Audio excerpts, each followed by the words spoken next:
Hello, my name is Marcus and welcome to Tabletop Reviews, where today I am trying standing up to see if I can create a more dynamic in this one.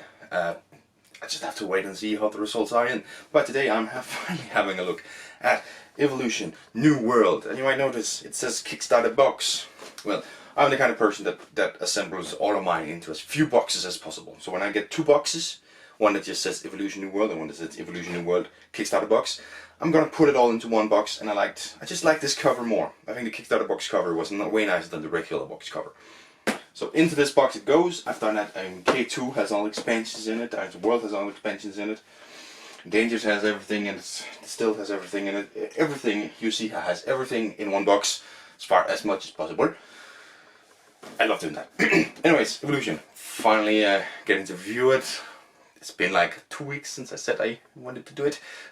Anyways, I'm gonna start off with going to the table, watching the gameplay and the setup of it. Alright, let's open the box here, and of course get all the rule books and the reference sheets and everything out the way. So, to start off with, you can grab some cards here, and there's a lot of cards, and there's a lot of extra cards here. So what you can basically do is you can take all of the cards, you can maybe shovel in the cards that you want to use, the ones you don't want to use, and of course I'm just gonna quickly remove the reference cards here for the game. I know how to play the game, but of course it's always nice for those who maybe are new to the game. And honestly, just a quick shuffle here, and oh my god, I should have checked that before. This is probably behind the scenes. One thing I'm always really bad at is remembering how many cards do you start with. You start with 6 cards in this game. So yeah, it's typically 5 cards, right? But I always forget how many cards you start off with in any game, honestly. But there we are.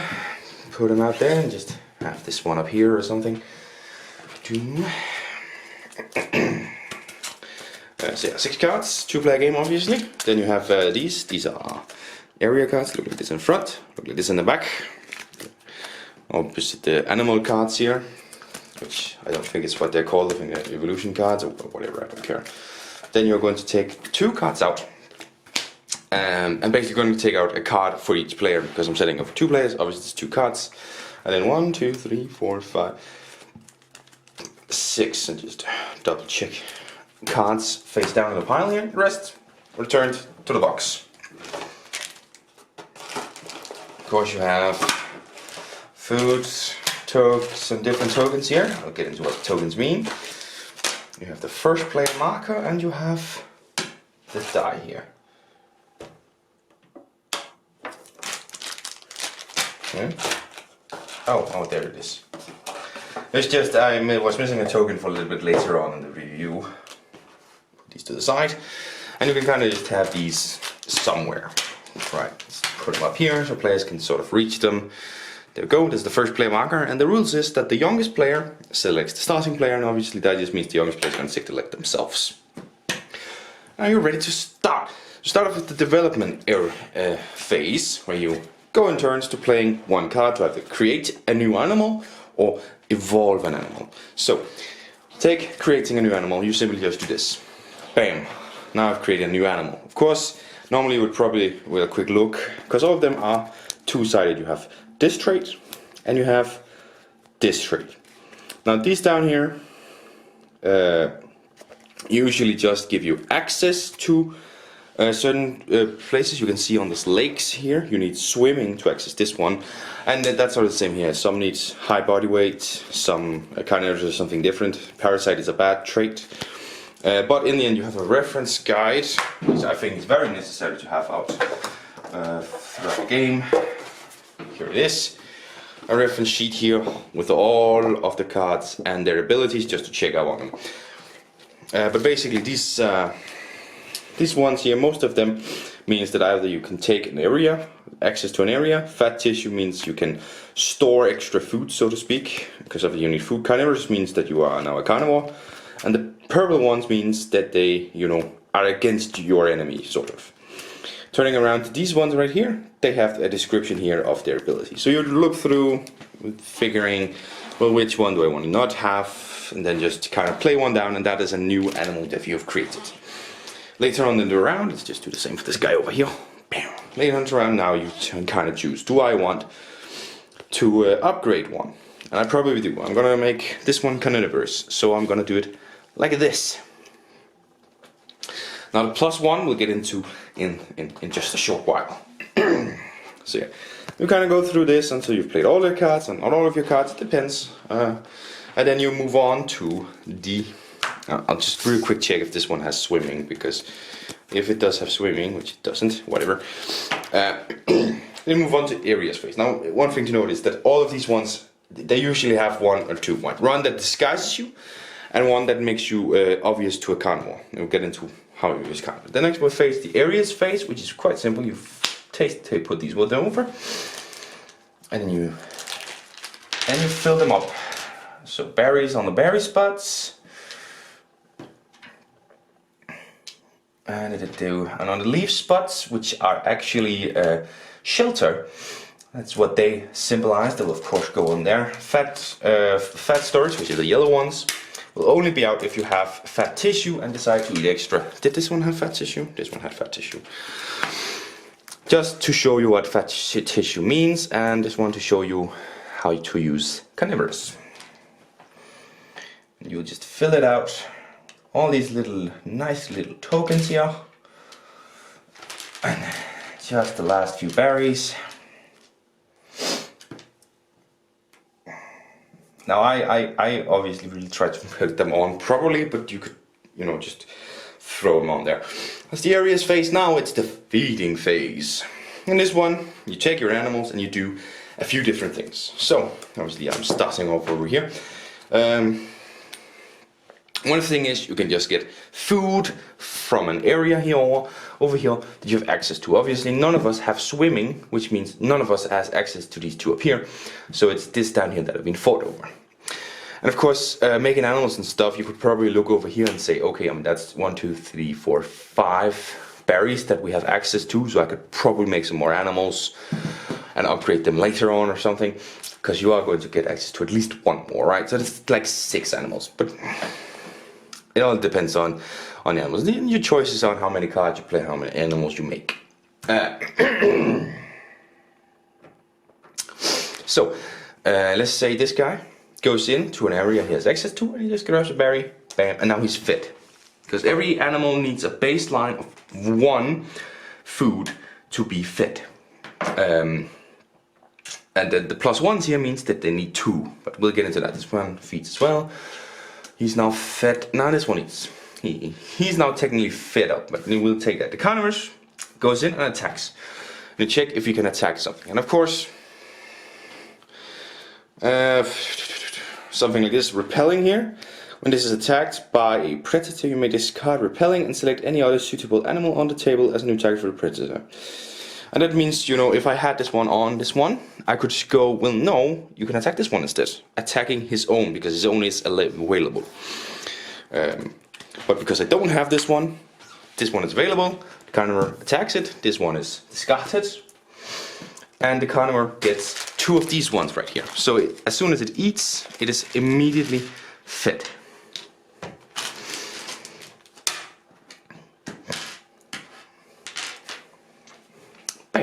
One thing this guy over here could have done is, of course, grab shelter. These ones, they protect from them. Now, if this person wants to eat some more, they can do that. Remove one of these, and then adding this one. Bam. So now, in a late round, they have that one to be capable of quite possibly eating that instead, and therefore they can, sacrifice their fat storage to save themselves from starvation.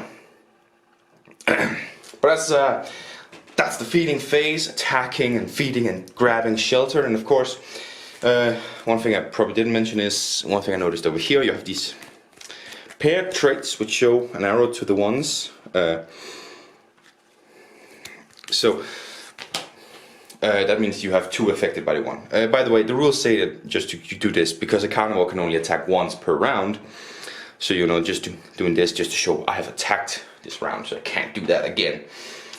One thing I don't think is clear in the rules is, what if you have 2 carnivore traits? Can you then attack twice? I don't feel like that's clear in the rules anywhere, because every example I have, a carnivore only ever has 1. So could you possibly add to attack twice? And well, I mean, it doesn't say.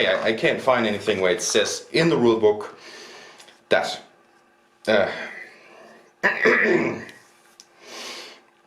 Yes. Anyways, now then we have, of course, the last phase, which is the extinction phase, so to say. Now this first will, if any of them have traits, there are some traits that happen only in the last extinction phase. They have I think poisonous, which is like if you eat poisonous, then you die at the extinction phase, but the animal which is poisonous still dies as well, so yeah. Then you sort of have, if there's any hungry animals, so for example this one hadn't fed, it would die, but it doesn't. And then there's also one of these that sort of have something that happens if animals die now. So that's, yeah. So yeah. The last one of these ones is sort of removed because it goes on. You remove all of these tokens here because now they have fit, but now we go on to a new round. You reset the cards. Bam. These ones are not removed. The fat storage is obviously not removed. I mean, technically these are removed, but they get back. Like, I don't get that.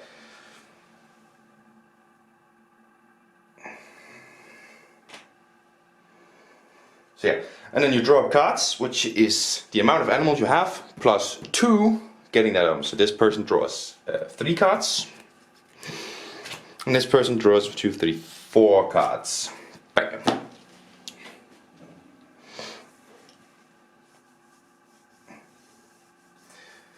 And if you were to be in a situation where none of your animals have survived, all the animals are dead, you just draw back up to 6 cards. But obviously this person should have 7 cards now, as far as I know. 1, 2, 3, 4, 5, 6, 7. Yeah, but you're allowed to do that.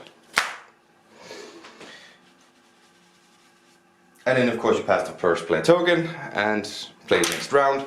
Once this deck runs out, then it is the end of the game, and the only things you do then is what's it called? First of all,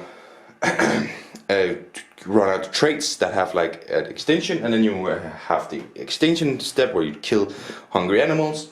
Then you skip the rest and you go to final scoring, which is basically which is 3 points for surviving animals at the end. So if you have like these 2, that would be 6 points, and 1 point for every trait that your surviving animals have. Count up the points. Woo!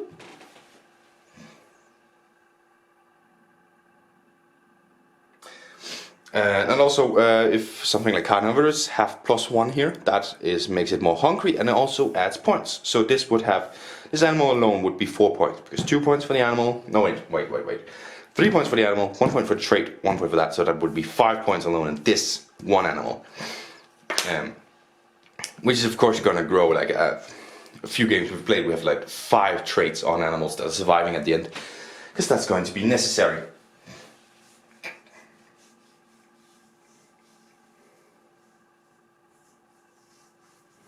So yeah, funnily enough, the person with the most amount of points win. And that's basically the game. Now there is a few... by the way, this one had to discard one. I remember it correctly, he would have to discard one to have 6 cards on hand. But there is few variants. There's actually 4 variants, but only 2 of them I think are something worth mentioning. One is unlimited hand size, so we could get this one back. And honestly, I see no reason not to play with that, because it adds way more to the game. I just think it makes it far more fun. And the other one is the game duration, because right now it goes for 6 rounds. You could make that 4 rounds, you could make that 8 rounds, you could... I'm moving my hands off camera, I should move it in here. You can make that 6 rounds, 6 rounds right now, you can make that 4 rounds, you can make that 8 rounds, there we go. Hand in camera. Just as a little thing. Then you have the butterfly effect expansion that was in the Kickstarter box, as you saw here. Just get this one, where is it? There it is. This plan kind of just includes this thing right here. So, I took out the die. There are some traits that use a die, like so to speak, that like if you roll 4 or higher, 4 or higher you survive or whatever. But also in the butterfly effect, on the development phase, the first phase of the game, the starting player rolls the die and puts the butterfly effect token on here. And then during the feeding phase, the first player to pass, so let's say this guy had, you know, fed up his animal, and he passes, he again grabs the butterfly effect and does whatever it says. So let's place a leaf on any area. And that's a little thing. It's one of the things where like it's very boring. Like I don't place food on any area, place leaves on any area, draw a card from the deck, place the top card of the deck as your new animal, place one of these on it, remove one. So you really need to roll high to have the interesting things, right? Like, but again, it's not meh. It's meh. Like it's fine to play with. Anyways, that's that's not for here. That's for later on, which is what we're ready to move on to now. 15 minutes later. Woo! There we go, that is the gameplay and the setup, and now let's talk about that gameplay. And let me just start up for saying, if you are someone who doesn't like Take That at all, not one bit, just move on to the next thing, because this is, well, honestly, I thought of the word thematic Take That, because it is thematic Take That, and it's a lot of the game. I mean, carnivorous is straight up just go for your opponent. But as I say, it's thematic Take That, and that's the interesting thing, because it is about animal kingdom, evolution, you know, evolving your animal, taking strength and stuff. And I mean, that in the end, that is Take That. It's all about killing your opponent to survive. That is the animal kingdom in essence. And therefore I say it's very thematic Take That. You know, you're a carnivore. Well, I evolved this so I can be more strong, I can easily get food, but I also need some more food, and I need to kill my opponents. I mean, that's how life works, that's how this game works, that's thematic Take That. Of course, eating the plants and the food that is from the other areas, or grabbing that cave as a shelter from other animals, again, you are putting yourself first, and in that way you're simply very naturally blocking your opponents from getting the food, from getting the shelter. Thematic Take That. I think it's so interesting, because I love theme, I'm okay with Take That, and I love theme, so it's like, it comes into middle here and creates this game. I mean, to take that first, like in the phases we go through. First, the evolution phase. I think the wording's a bit off in the rulebook about how it works, but in the end it's a very classic thing of play one card, next person's turn, next person's turn, next person's turn, play one card, next person's turn, next person. And the cards, I love the fact that you have that you have a choice between two traits, and one of the traits is usually sort of helping you. You know, you have access to more areas, you can easily get food, you know, carnivorous, fat tissue, or swimming as in the example in the video. I love that those are in one, and then you on the other side you have some sort of a special ability. I didn't show many of them because there's a lot of them, and they're quite different, and it's difficult to kind of give an overview of what they do, because they do a lot of different. Now the paired traits usually either protect your partner or does so that when your partner eats, you also eat, in terms of the ones that are paired and connecting to. And there's this pirate that does something, and they all do something different. Horned is sort of protection, that's where you use the die. I believe if you roll a 4 or higher, then your animal survive if you have horned. So yeah, and of course some of these traits mean that you need to eat more, because you are bigger, you're bulkier, you're stronger, you know, high body weight, you're a big beast, you need to eat more, or carnivorous, you are full of muscle, full of strength, you need to eat more. It's very thematic, and all the touches that it has, and I love it. Now, throughout the Kickstarter, of course, I talked about this evolving your animals, and I was wondering throughout it, how are they going to do this thing with creating animals? Because all the things are a trait. And when I opened the box, I saw full-on traits and traits and traits and traits. How are you going to create an animal? And then I read the rulebook, and I was like, that's fucking clever. I would have never thought of that myself. I love that. The fact that you just flip it over, and you just have an animal. I love it. I would have personally never thought of that. I don't know if that just means I'm stupid or what, but I've never thought of that. I think it's so fucking clever. I love that. The areas, then you of course the area part. I love that you have 2 areas out before the game, and then a third one is sort of revealed, so you can sort of think ahead, right? In the example, I believe we had 5 food out in the beginning, and then 2 from swimming. Well, I filmed it just recently, so I can't remember. And you can start to look at that and say, okay, that's 5 food, so I know what I need to go for, and I look at my opponent, what he's doing, and kind of thinking like, do I have an advantage? Can I actually do this? Should I perhaps create an animal that's easy for his carnivore to take, so I can have the rest of my own survival, right? The thinking throughout that phase. And then you get to the areas phase where you're like, I've put everything on the fact that that card that shows off has, you know, 2 food and a shelter, and then it only has 1 food, and you're like, fuck, no, that's not supposed to happen. It's brilliant. It's absolutely brilliant. Thinking ahead, sort of a slightly sort of a push your luck aspect to it, in the terms of like you are you're hoping for something to arrive, perhaps, or you can just completely ignore that and just say, this is what I have. The rest is just extra bonus, right? So maybe to add, you know, fat tissue to some of your animals, so in case you can eat a little bit extra for the future. But you can also end sitting with fat tissue that's never been used, because there's so little food.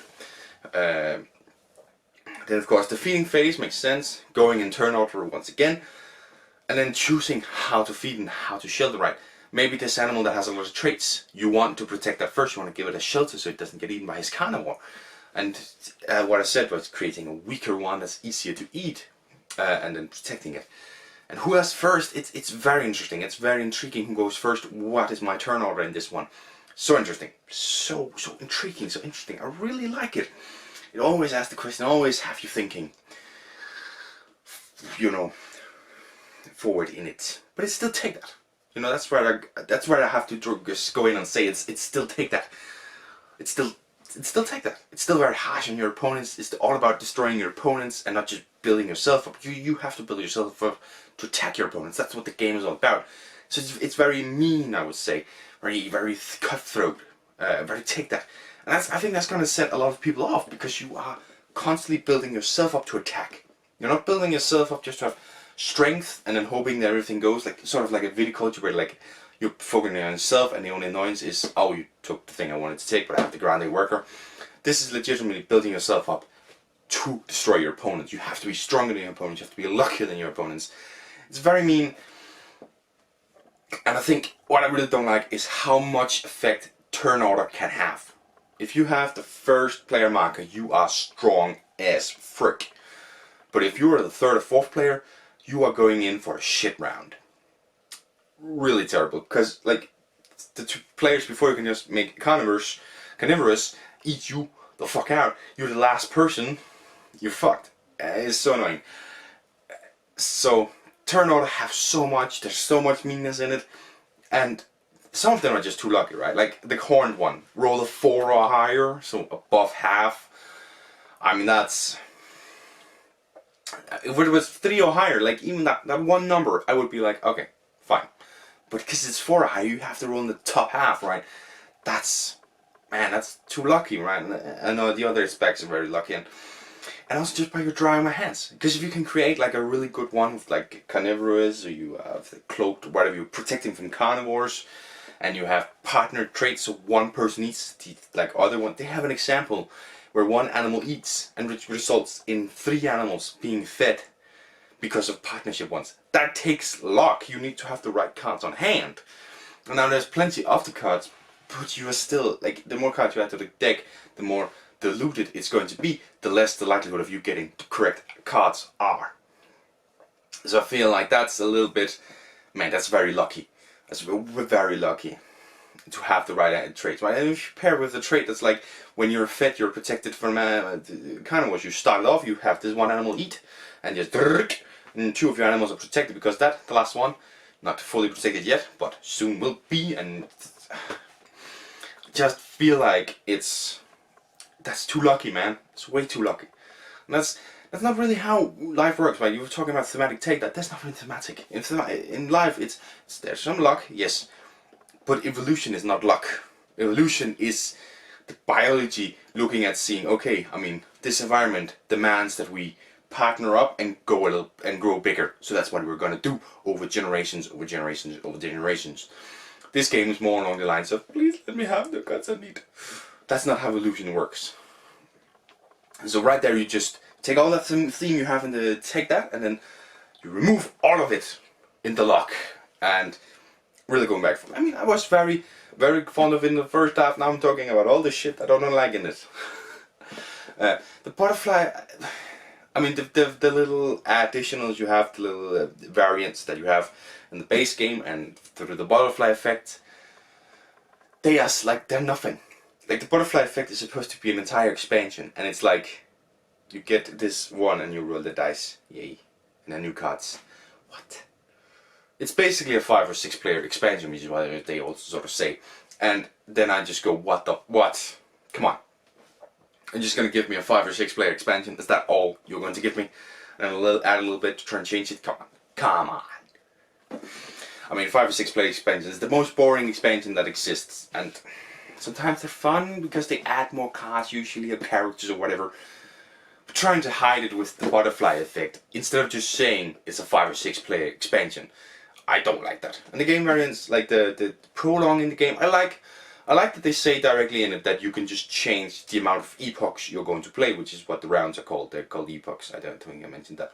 I like that. I like that they just say you can just change them. Like, it doesn't matter. the hand size limit, I didn't fully understand that 6 cards were the hand limit in the first couple of games. Then I figured it out. And I saw, oh, we can just play with variants where there's no limit, and then it doesn't matter. We just play with that variant all the time. And then the other variants, I haven't really read up on them. They just don't sound interesting. Like, usually when a game has variant, they at least sound a bit interesting. Like, I want to try them. I haven't tried the 2 other variants. They don't sound that interesting, honestly. They don't. And Butterfly Effect one has one where you can rearrange your animals, and like, you can rearrange the partnered animals, so it doesn't make any sense, really. Unless you have a partner trait that you want to add later on.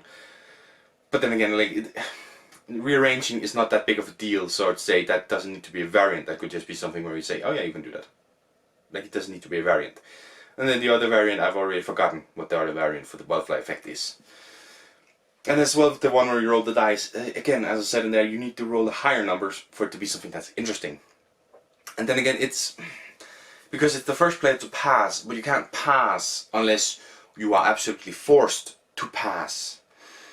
So it's like just the player who finishes up the fastest, which again, if you're the first player, you're probably going to finish up faster, because, I mean, unless, well, I guess there could be a play in just having 2 animals, so you finish up faster than everybody else who has 3 animals, because of the butterfly effect. But I can't see them being that good that you won't want to do that. You want more animals, feeding up your animals, attacking, playing for that last round. But then again, maybe you just want to build up animals that can survive on the last round, and then just play down a whole bunch of fuck off animals for the last round, because that's when you score it. Like, there's no scoring throughout, it's just the last round is what it's all about. So basically all you need to do is play like 2 or 3 rounds just to play a little bit through. You don't need a 6-round game, because it's all about the last round. You don't score throughout. And then there needs to be something, right? And there's some bone tokens in here. I have yet to figure out what they're used for. But maybe I'm going to make my own little variant, where every time you have an animal that's killed, you take a bone for every trait that it had. If it's killed by carnivores. If it dies of starvation, you don't take a bone. But if it's killed by like carnivorous animals or whatever, you take a bone for every trait you have, and they're like worth half a point at the end. So that way, it makes sense to have animals go through. But if they starve, you just play poorly, you don't get points for playing poorly. And then it's also sort of a punishment to your opponent for attacking you. Like, yes, I feed my animals, but I give him points. Bam, I just invented a variant that's going to make it way better. Honestly, I'm gonna have to try that a little later on and then be like, I also need to figure out what the bone's actually used for. I can't figure it out. I don't know if it's just a trait that I haven't seen in play that much, or whatever. I honestly don't know. Anyways, that's enough about the gameplay. Let's move on to the theme. As I said, it's incredibly thematic in the take that, and then in the lock it just removes all the theme. But in the end, I really like it. And it makes sense with the areas where, like, swimming, well, yes, this is on the water, you need to swim. Or on the savannas, a high body weight is going to help you. I mean, look at rhinos, elephants, giraffes, and hippos, massive animals surviving on the savannah. It makes sense, you know. Fat storage is obviously a thing that many animals out there use. Not quite like the game does it, but it's like, that's very thematic but changed to the game, right? I love that kind of stuff where you can take something, change it for the game, you can still feel the theme of it. So in the end, I would say it's decently thematic. It's quite thematic. It's a good game, quite decently thematic. It's decently thematic. Components. Component-wise, well, I mean, the tokens are nice. They're screen-printed little wooden tokens. Let's take it easy. So they're nice. They look good. The shelters, the berries, they look good, and they match on the cards, which I think is very important. They match on the cards. You immediately look at the cards, you look at the tokens, you know what's what.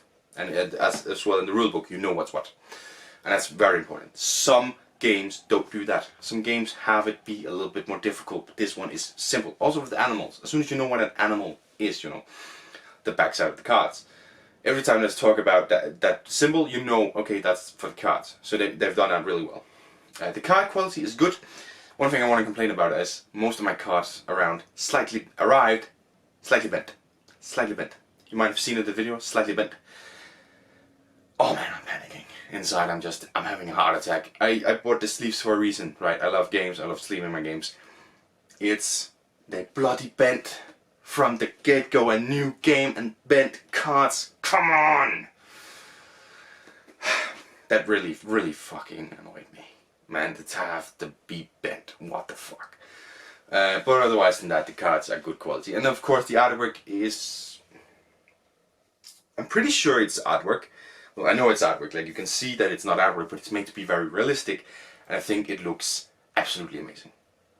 You know exactly what animal it is. You can see that it's art. But you can also see exactly what animal is it. Exactly what situation it's in. It's amazing. I love it. That's great. So, does it lie to you? It says right here, 1 to 6 minutes, 30 minutes, no, 1 to 6 players, 30 minutes plus, 11 plus in years. Well, I think there's a lot of censoring here with the English text, so you need to understand English on a pretty high level. That is the caveat for playing this game, and you can decide whether your child at 11 is good enough to understand the little caveats of all the text that are on the cards, what the effects are. I mean, that you need to understand what the effects these cards are to be capable of playing. So that's the age. 1 to 6 players. Let's talk about the player count. This is a 4+ player game. At 2 players, everything is decided by turn order. If you have the first player token on the last round of the game, you win. I'm like 90% sure. You just make your animals carnivorous, just kill the shit out of their animals. Just make your animals strong as fucking possible and kill the shit out of their animals on the last round, fuck them over. You can do that like that.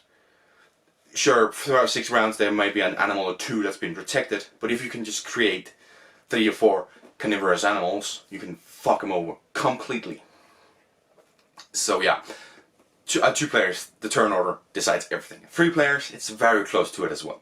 Of course, there's more of a round, it's not safe that it's you, but the last player is most likely going to lose as well, because they are going to get fucked over. And even the animals that the other players have with a lot of traits, they are much easier going to protect those animals and to make them strong and defended and all that. So really, at 2 or 3, the turn order decides so much. 4 players, it's way less. You get into a situation where it just goes around and around. I still don't like being the last player in the last turn. And it's not a good feeling because the food's going to be taken, people are going to attack, and you're going to be left very weak. And that's where the bones come in. Well, that's where the bones come in. Come on. So yeah, 4+ is definitely where you want to play it at. 4, 5, 6 is definitely where you want to play it at. That also gets more cards into play, which means not a lot of the same cards are going to be played.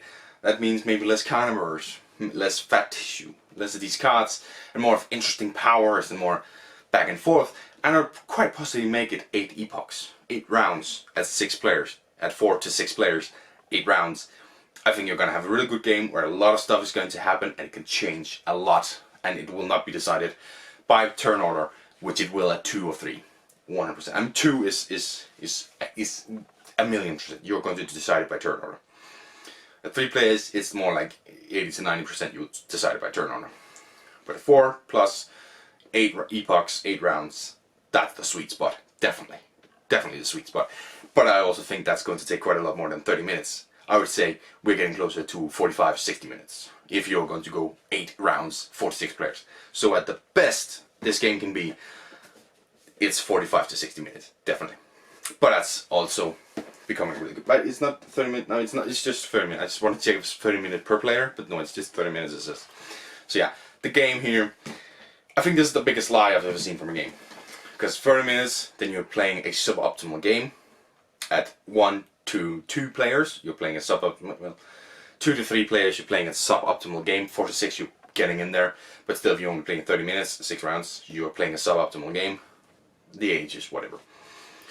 I mean, I still say you need to be 14, 15 to be probably capable of understanding what the cards say. You need to have that grammatical and game understanding. So I think this is the biggest liar I've seen on the box. My final score for this game, it was difficult, but I think I went into this video thinking 8, but talking about it and saying all these things, I'm going to put it down to 7. I'm having to downgrade it to 7. It's just, there are too many things. It lies too much about the time, it lies too much about the player count and the luck, taking up away from the theme. There's just too many things, and turn order be so decisive with low player count, what the fuck? So there's just too many things that make this game not be as good as it could be.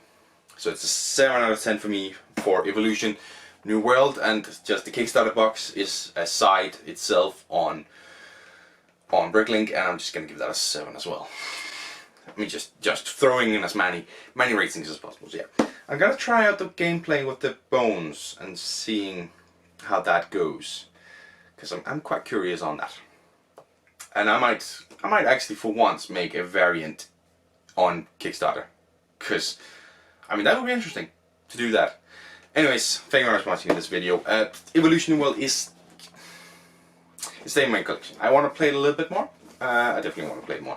So it's staying in my collection for a little bit, but I think it's one of those games that are in danger. If I ever have to clean up my collection, Evolution New World is one of those games that is endangered of leaving the collection. But thank you very much for watching this video. I'm hoping to play Arcoretto and Holding On to Total Life of Billiker in the next little bit, but I also have 1 or 2 Kickstarters arriving in not too long that I will probably need to be looking at.